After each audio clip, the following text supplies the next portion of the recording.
साथियों नमस्कार।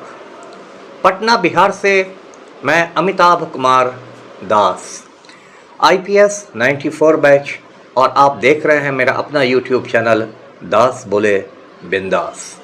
क्योंकि जब बुज़दिलों ने मुंह में दही जमा लिया हो तो दास का बिंदास बोलना ज़रूरी हो जाता है। साथियों, पहली खबर यह है कि मोदी जी को आजकल हिंदू महिलाओं के मंगलसूत्र की बहुत चिंता हो गई है। मोदी जी का कहना है कि कांग्रेस की बुरी नज़र हिंदू महिलाओं के मंगलसूत्र पर है और सिर्फ मोदी जी ही उन मंगलसूत्रों की रक्षा कर सकते हैं। दूसरी खबर यह है कि खुद मोदी जी ने अपनी पत्नी जसोदाबेन के मंगलसूत्र का कचरा कर दिया है। अब ये पूरा वीडियो आखिर तक दिल थाम कर देखिए।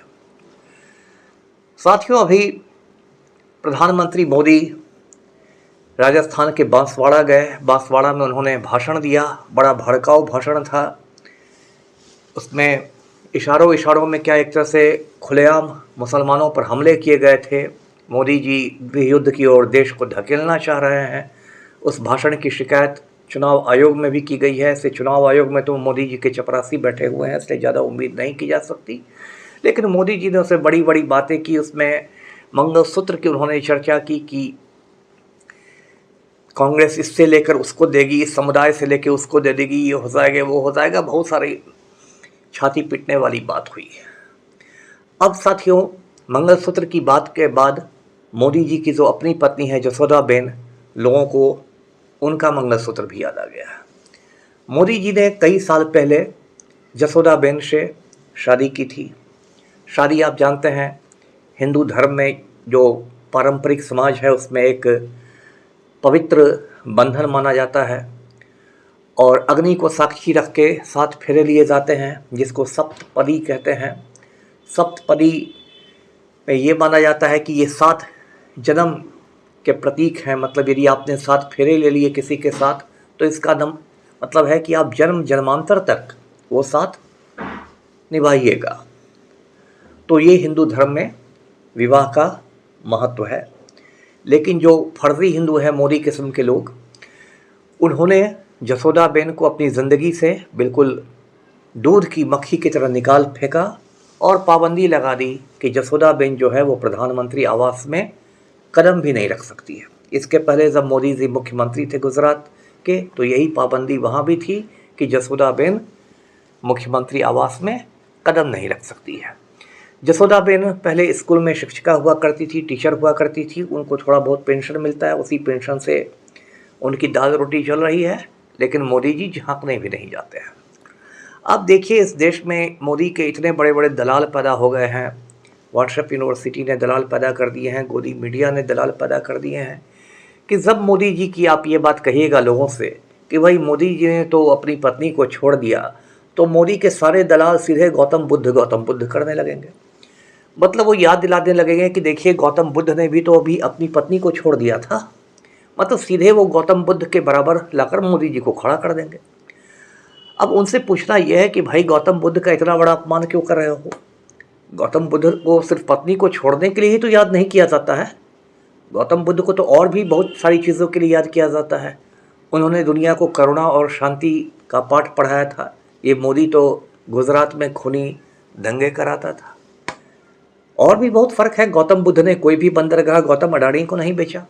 गौतम बुद्ध ने कोई भी हवाई अड्डा गौतम अडानी को नहीं बेचा। गौतम बुद्ध ने कोई भी रेलवे की संपत्ति अडानी को नहीं बेची। गौतम बुद्ध अपने साथ हवाई जहाज़ में अडानी को बैठा के नहीं घुमाते थे। तो ये राजा भोज और गंगू तेली वाली बात है कि कहाँ गौतम बुद्ध राजा भोज थे और कहाँ ये गंगू तेली नरेंद्र मोदी। लेकिन इनके जो दलाल हैं वो इनके खिलाफ कुछ सुनना नहीं चाहते। कहते कि नहीं, तो गौतम बुद्ध ने ही पत्नी को छोड़ दिया था। अब उन दलालों से ये पूछा जाए कि आप अपने दामाद के रूप में गौतम बुद्ध के किस्म का किसी व्यक्ति को चुनना चाहेंगे जो आपकी बेटी को सोता छोड़ के भाग जाए, तो शायद वहाँ पर अंधभक्त लोग बगले झाँकने लगेंगे। तो ये मोदी जी हैं, सालों तक इन्होंने दुनिया की आंख में धूल झोंकी और खुद को अविवाहित की तरह पेश किया।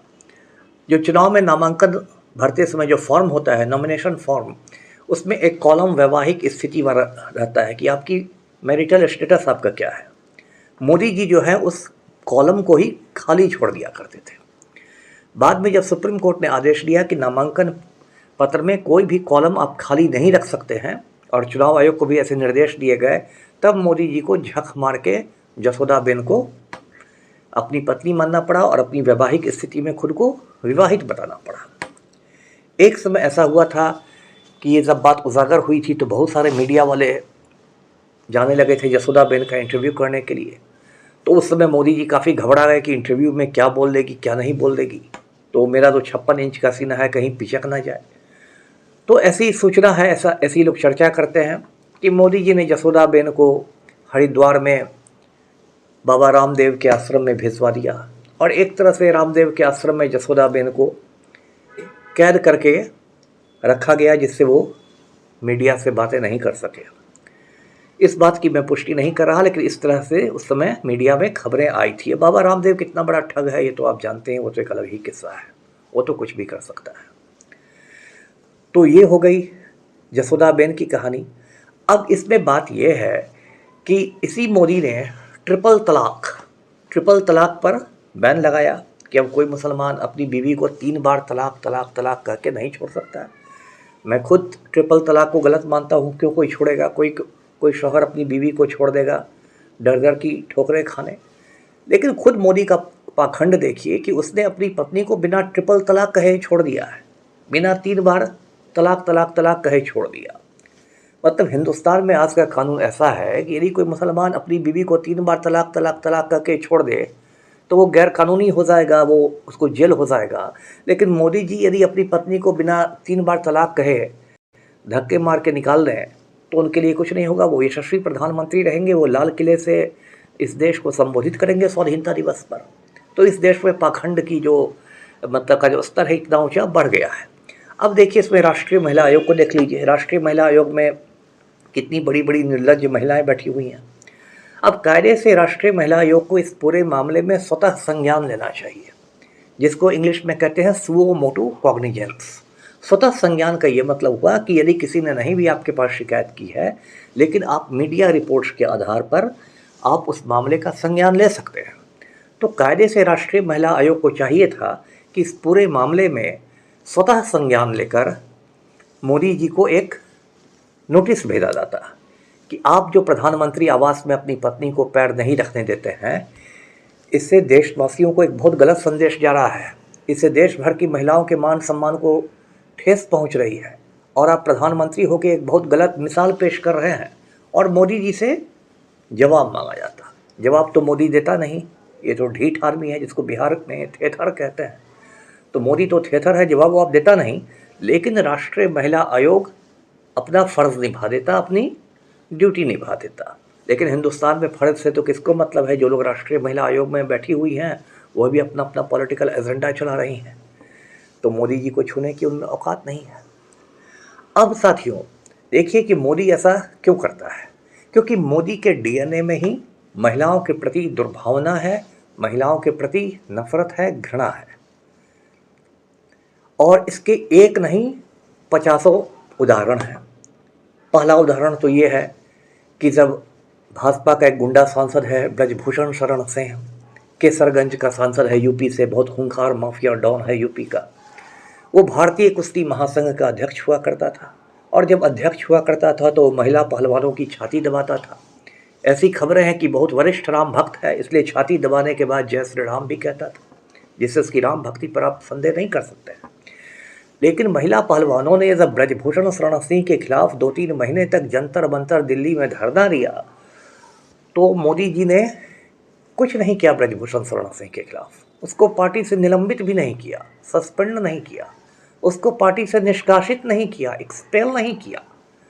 क्यों नहीं किया? क्योंकि मोदी जी को लगता है कि ब्रजभूषण शरण सिंह जैसे गुंडे पर एक्शन लेंगे तो यूपी में हो सकता है राजपूत वोट बैंक गड़बड़ा जाए, ठाकुर वोट बैंक में दरार पड़ जाए।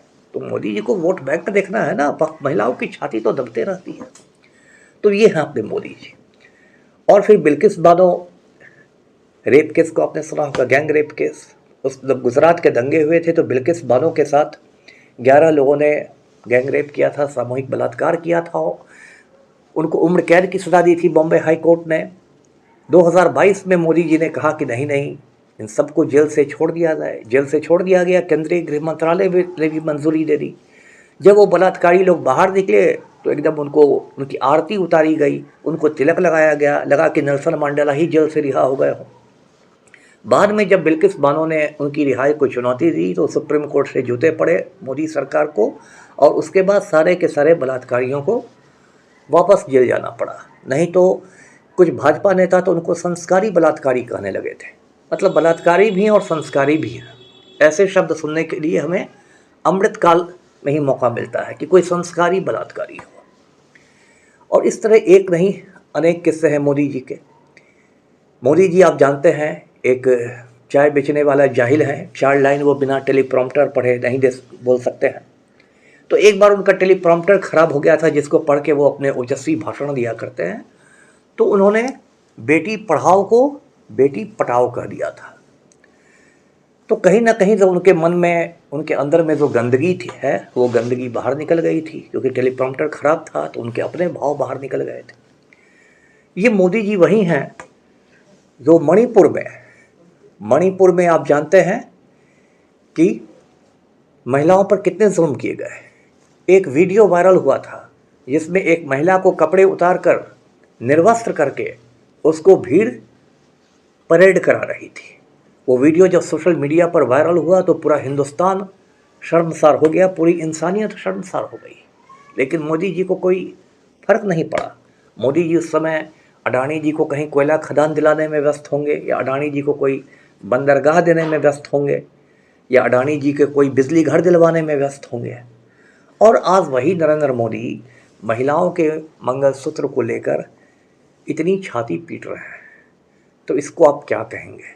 इसको पाखंड कहेंगे, इसको निर्लज्जता कहेंगे, या कहेंगे कि 70 चूहे खाकर बिल्ली हज को चली? और इस पर प्रियंका गांधी ने बिल्कुल ठीक कहा। प्रियंका गांधी ने अपनी माँ का उदाहरण दिया, सोनिया गांधी का, और कहा कि मोदी जी मंगलसूत्र की अहमियत क्या जानेंगे? मेरी माँ का मंगलसूत्र तो इस देश की बलिवेदी पर चला गया, मेरे पिता शहीद हो गए। तो प्रियंका गांधी का ये करारा जवाब मोदी जी को मिला। और मेरा ये जवाब है कि मोदी जी कि अपनी पत्नी जसोदाबेन के मंगलसूत्र का कचरा करने के बाद आप मंगलसूत्र की हिफाजत का ठेका नहीं उठाइए। सभी हिंदू महिलाओं का मंगलसूत्र सुरक्षित था, सुरक्षित है, सुरक्षित रहेगा। वीडियो को शेयर कीजिए, लाइक कीजिए और मेरे चैनल को सब्सक्राइब कीजिए। धन्यवाद। जय हिंद।